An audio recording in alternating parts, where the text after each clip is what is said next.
नमस्कार दोस्तों, रफ्तार स्पोर्ट्स में आपका स्वागत है। आज हम चैंपियंस लीग के क्वार्टर फाइनल में हुए विवादित पेनल्टी फैसलों, आने वाले समर विंडो में संभावित खिलाड़ी हस्तांतरण की अफवाहों और फीफा द्वारा प्रस्तावित नए नियमों पर गर्मागर्म बहस पर चर्चा करेंगे। तो चलिए बिना देर किए शुरू करते हैं। चैंपियंस लीग क्वार्टर फाइनल इस बार पेनल्टी विवादों से घिरा रहा। कई मुकाबलों में रेफरी के फैसलों पर सवाल उठे।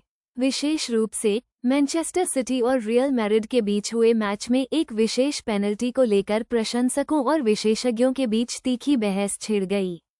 कुछ लोगों का मानना था कि यह पेनल्टी गलत तरीके से दी गई थी, जबकि अन्य ने रेफरी के फैसले का समर्थन किया। इन विवादों ने न केवल मैचों के नतीजों को प्रभावित किया, बल्कि फुटबॉल में वर, वीडियो असिस्टेंट रेफरी की भूमिका पर भी नए सवाल खड़े कर दिए हैं। याद दिला दें, वर का उद्देश्य मैदान पर होने वाली गलतियों को कम करना है, लेकिन कई बार इसके हस्तक्षेप से खेल की गति धीमी हो जाती है और विवाद और भी बढ़ जाते हैं। अब बात करते हैं समर ट्रांसफर विंडो की। अफवाहों का बाजार गर्म है और कई बड़े खिलाड़ियों के क्लब बदलने की संभावना जताई जा रही है। किलियन एम्बाप्पे का नाम फिर से रियल मैड्रिड से जोड़ा जा रहा है, हालांकि अभी तक कोई आधिकारिक घोषणा नहीं हुई है। दूसरी ओर अर्लिंग हालैंड को लेकर भी कई क्लबों में होड़ मची हुई है।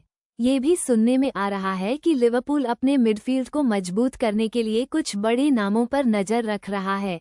ट्रांसफर विंडो फुटबॉल क्लबों के लिए अपनी टीमों को मजबूत करने का एक महत्वपूर्ण अवसर होता है और अक्सर बड़े सौदे टीम के प्रदर्शन पर दूरगामी प्रभाव डालते हैं।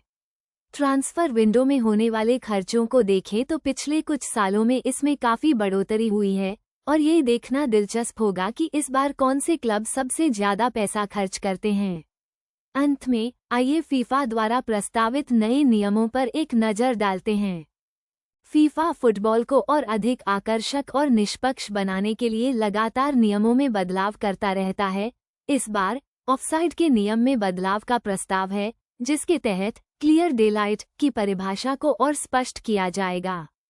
इसके अलावा अतिरिक्त समय में सब्स्टिट्यूशन की संख्या बढ़ाने पर भी विचार किया जा रहा है। इन बदलावों का उद्देश्य खेल की गति को बढ़ाना और खिलाड़ियों को थकान से बचाना है। हालांकि कुछ आलोचकों का मानना है कि ये बदलाव खेल की मूल भावना को बदल देंगे।